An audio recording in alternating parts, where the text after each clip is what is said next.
On n'est pas encore totalement au ciel. Oui, c'est pourquoi nous venons chaque jour. Amen. Nous venons chaque jour. Chaque jour que Dieu permet, nous allons venir, nous allons préparer l'étude biblique, nous allons aller à l'évangélisation, jeûner, prier. Pourquoi? Parce que la chair doit rester à sa place. Amen. Et que l'esprit prenne le dessus. Dieu veut que le méchant change. Mais Dieu aussi veut que nous changeons aussi. Amen. Parce que la sanctification, c'est une progression. On n'est pas encore sanctifié totalement. Mais nous sommes en progression. Nous sommes en train d'aller. Nous allons vers. Revenez de vos mauvaises voies. Et pourquoi mourrez-vous, maison d'Israël? J'ai dit, mais vous me connaissez, vous avez ma parole. Mais vous mourrez comme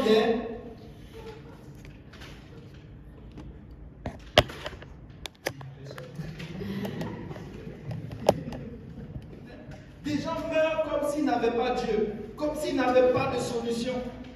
Pourtant, la solution est très simple. Très simple.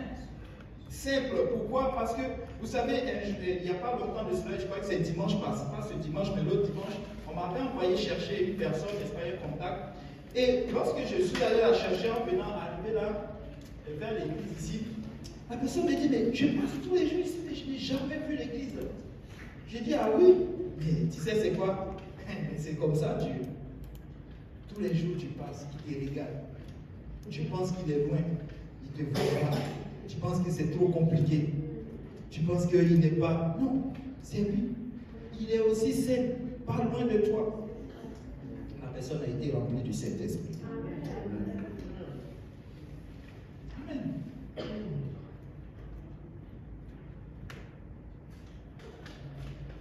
Tu sais, il y a certaines personnes, c'est vrai que Dieu a appelé Dieu les a appelés enfants de Dieu. Souvent on se dit, mais la personne a il est dans la maison de Dieu et puis il a accompli de mauvaises voies. Vous l'appelez aussi enfant de Dieu? Oui. Oui. Pourquoi? Parce que cette personne s'est répandue. Elle s'est baptisée au nom de Jésus. Elle a été remplie du Saint-Esprit. Elle évangélise. Nous, tout ce qu'on peut juger, c'est ça. Amen. Mais il y a certaines choses qui n'ont pas encore arrêté. On l'appelle aussi enfant de Dieu, pas enfant de Satan. Parce que, pourquoi? Parce que sa volonté, très souvent, ce n'est pas de faire le mal. Souvent, il n'a pas le choix. Souvent, vous savez, j'ai raconté un peu à Oshilaga. Avant que je ne quitte l'alcool pour être devant vous ici, comme appelle Papa Saint-Fils, c'était quelque chose. C'était difficile. J'avais essayé plusieurs fois. Et ce n'est pas, quand je prends l'alcool, je prends ça, c'est quelque chose que j'identifie le mieux à vous expliquer parmi tant d'autres. C'était difficile. J'ai essayé des thérapies, des choses selon moi-même. Mais oui. J'ai essayé. Jusqu'au jour où je me rappelle une fois, je me suis dit, mais c'est un ami qui m'avait parlé du Saint-Esprit, mais lui, bizarrement, il n'est pas venu à l'église. Il m'a parlé du Saint-Esprit. J'ai dit, pour moi, je connaissais assez Dieu et que moi, je n'étais pas pire comme les autres, comme mes autres amis. Il m'a parlé du Saint-Esprit. Et ça a commencé à jouer dans ma tête. J'ai commencé à chercher c'est quoi le Saint-Esprit. Mais je n'avais pas arrêté. Même quand j'ai commencé à venir à l'église, je n'arrêtais pas. Je me rappelle une fois, le frère Lionel était allé me chercher, n'est-ce pas, pour aller au soccer. Au début, ça a commencé comme ça. C'était mon grand ami. Il venait me chercher là où j'étais pour aller au soccer. C'est de là-bas, après le soccer, avant le soccer, on évangélisait. Et il était arrivé, et il a ouvert mon frigo. Il y avait une seule bouteille d'alcool dans le frigidaire. Mais c'était bizarre. Ça ne lui a rien dit. Il ne m'a même pas fait cas de cela. Ça m'a tellement touché. Je me suis dit, mais c'est après, quand je suis rentré à la maison plus tard, je voulais regarder dans mon frigidaire pour trouver quelque chose à manger ou à boire, ou peut-être de l'eau ou quelque chose comme ça. Il n'y avait rien. À l'époque, je passais une situation difficile. Et c'était la bouteille de Blue Bright qui était encore dans le frigidaire. Vous voyez, je connais encore le nom. Qui était dans le frigidaire. La sœur, je dis, mais le frère sait. Le frère, il sait que je prends l'alcool. Mais ça, c'est dangereux.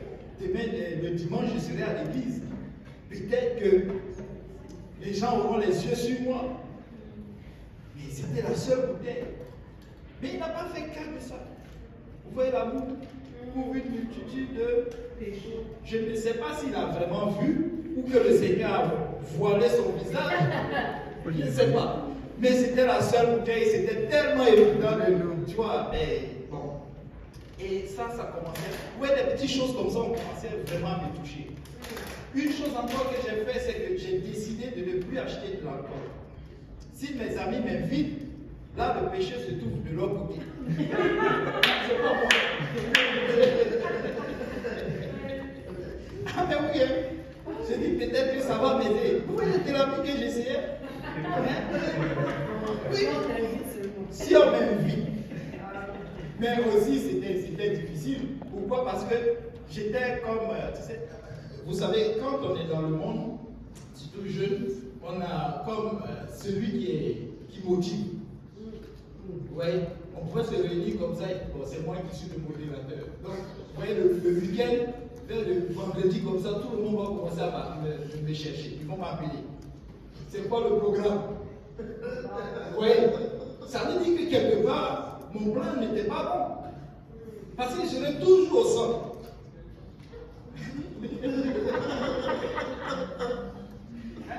Bon, donc ce plan n'a pas marché. C'était fort, ça devenait compliqué.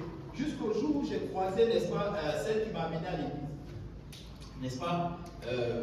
Et elle, une fois, elle m'a dit, mais si tu vois que tu ne peux pas arrêter, pourquoi tu, n'est-ce pas, acceptes les invitations que je t'envoie? Bon, ça m'a choqué aussi. Ça, ce sont des petites choses que j'ai commencé à mettre dans ma vie.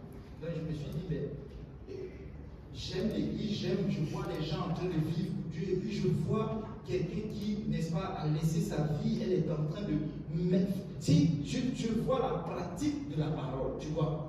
Et ça a été quelque chose de plus fort pour moi.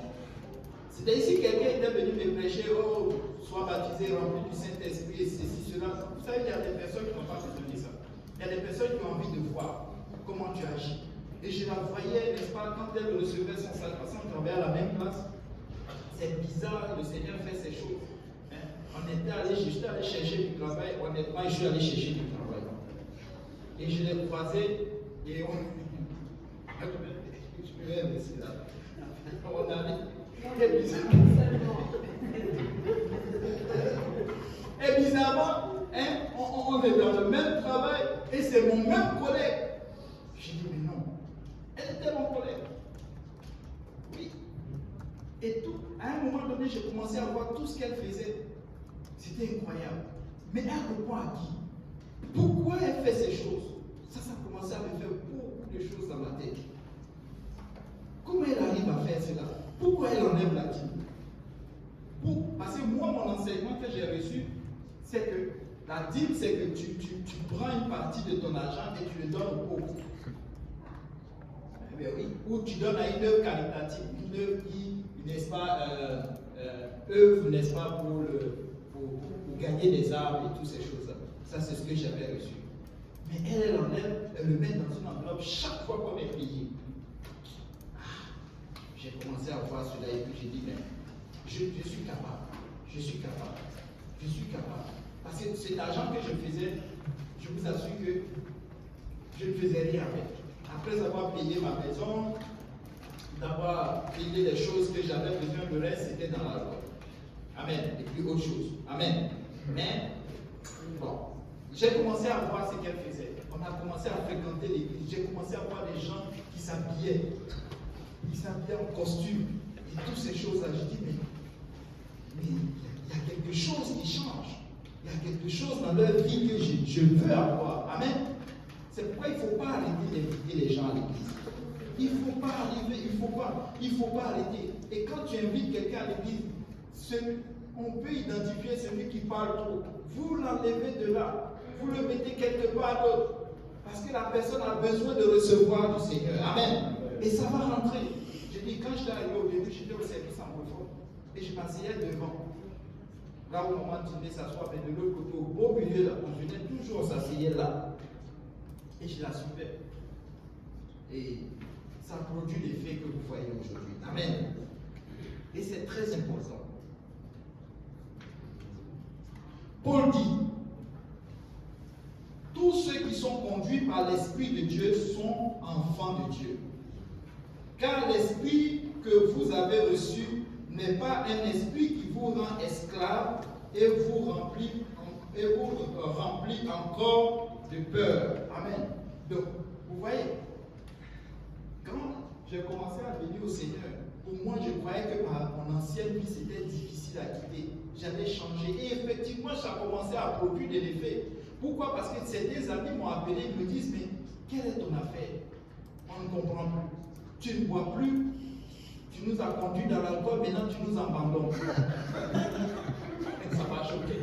Il y a un qui dit, mais je lui ai dit, mais toi tu es où? Il dit, je suis au métro à Guyon. J'ai dit, mais viens. Il dit, non. Pourquoi je vais venir? Tu nous as mis dans le mauvais chemin, maintenant tu nous abandonnes. Tu choisis Dieu. J'ai dit, mais tu peux venir aussi. Il dit, non. Vous connaissez les Ivoiriens? Vous savez, si tu tombes chez un Ivoirien, vous le